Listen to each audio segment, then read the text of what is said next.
Hello friends, welcome to my mini blog. चलते आज तो ब्लॉग टी को स्टार्ट करवा। आज खाली रोसई करने ही ब्लॉगटा करवा। कार्तिक मास जेहेतु आउ 2 दिन पर पशिज से फास्ट आम चिकेन नहीं आसु आज तरकारी करे जेहेतु अच्छी मो देई पाखे आज रोसई करवा दायित्वटा मोर देगले आज तू चिकेन बना देखा केमती लगुच। चिकेन तो मुझे आगुरी बनई एत भल बनी नाला कि आज केमती होगा तो आपण वीडियो तो लास्ट में मुझे केमती कौन लगुला।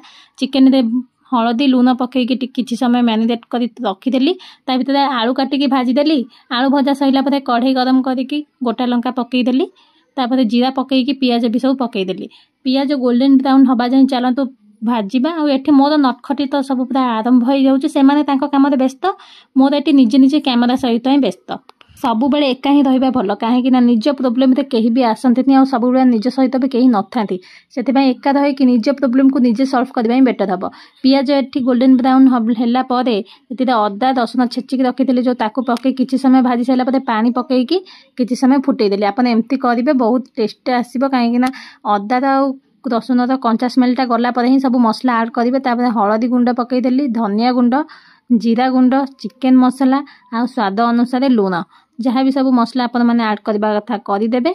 ये लास्ट को मुझे अल्प लंका गुंड पकई घर लंका गुंड मैंने लंका भाजिकी गुंड करी घर मुझे आनिक आसती से पकईली। आउे मसला को चलतु भलसे कषिया जेहेतु देई पाखक आसी मन ध्यान दे रोसई कर मसला को आपण मैंने जिते भलसे कषिबे सेते ही तरकारीटा टेस्ट हम। ता माने नुहे कि पोड़ी देबे और कषिदेबे कहे कि मो दोष होगा पानी देके अल्प अल्प कषिबे। मसला ये भलसे कषि सारापर गोटे टमाटर काटिक रखी पकईदेली और टमाटर जरी नाला से चिकेन पकई देकी चिकेन को भलसे मसला घाटी दबा। चिकेन को जितेबाला कषिबा छाड़देवे आपण मैंने पानी पकईदेवे कहीं ना तले लगे चिकेन तो पानी बाहर तापर आमको टे पानी दबाक पड़ो। ये भलसे मिसेला मैं अल्प किसी पानी देके घोड़े दबा चिकेन कषि हवा जाए और ता भर मुझे एपड़क आसला बेलू रानी दे तार क्रिएटिव सब देखुची से फांका टाइम एमती किसी करे फांका टाइम नुह राति 2टा 3टा जाए अनिद्रा करे और सका 9टा 10टा उठिक ड्यूटी की जाए।